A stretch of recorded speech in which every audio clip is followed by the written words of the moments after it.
President Putin has put his nuclear deterrence forces on high alert. I order the Minister of Defense and the Chief of General Staff to put deterrent forces of the Russian army on special combat standby duty. That means the Kremlin's nuclear weapons operators will be primed and ready to attack at short notice if President Putin decides it's necessary. It's basically down to Putin whether or not to launch the nuclear weapons, and he has constant access to a briefcase called the Cheget, from which he can launch the weapons in response to a crisis. Do you think he's crazy enough to instigate a nuclear conflict? I'm not going to speculate on what he would or wouldn't do, but that's why we all keep our deterrence at a state of readiness in the West to make sure that we can deter. The world's use of nuclear weapons is kept in check by a concept called mutually assured destruction. The idea is fairly simple and works on the assumption that the risk of retaliation from one nuclear power against another would be so devastating it ensures two nuclear powers would never in reality attack one another.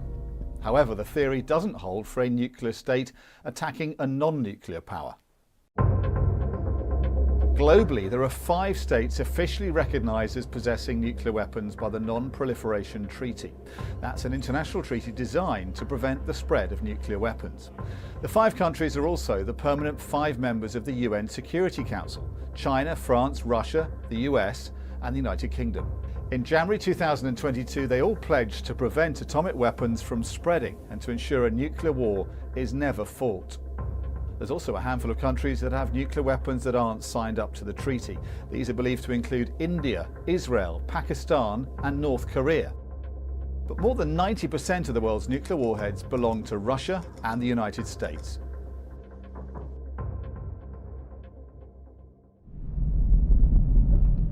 Each country has their own types of nuclear weapons and different ways to deliver them. The UK's nuclear deterrent, called Trident, uses 4 Vanguard-class nuclear-powered submarines. This means that every hour of every day, at least one is at sea, ready to launch an attack if ordered. The US uses submarines, bomber planes and intercontinental missiles, which briefly leave the Earth's atmosphere when fired. They have more than 5,500 weapons.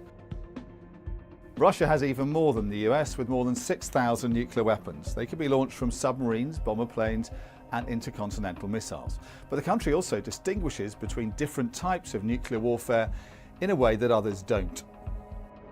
Vladimir Putin's latest nuclear threat is a departure from established Russian nuclear deterrence doctrine. In 2020, Putin approved basic principles with 4 cases when Moscow could use nuclear weapons. They were when ballistic missiles were fired at Russia or Allied territory, when an enemy used nuclear weapons, an attack on a Russian nuclear weapons site, or an attack threatening the existence of the Russian state. None of those criteria has been met so far in the current conflict. But the doctrine also allows for smaller tactical nuclear warheads to be threatened in a conventional conflict, including against a non-nuclear armed country such as Ukraine, in the hope that the other side capitulates in fear. It's referred to as escalate to de-escalate. In this context, they might use a small nuclear weapon in Ukraine, but given NATO has not intervened so far with a military response, this seems very unlikely. Ukraine has no nuclear weapons after decommissioning them in 1994 in return for security guarantees now being ripped up by Russia. In return for decommissioning their nuclear weapons, which they inherited when the USSR disintegrated, they were told Russia and the West would guarantee their security. This was called the Budapest Memorandum. Nuclear weapons have only been used twice over Hiroshima and Nagasaki during the Second World War. The devastation and suffering they caused helped bring the Second World War to an end, but have spurred calls for disarmament in the years ever since. Putin's warned interference in his military campaign in Ukraine could lead to consequences that you have never encountered in your history, as he put it, widely regarded as a thinly veiled threat to use nuclear weapons. That and his willingness to put his nuclear weapons on increased readiness so early in the conflict is causing considerable concern in the West. As with so much of this conflict, it lies in the hands of Vladimir Putin.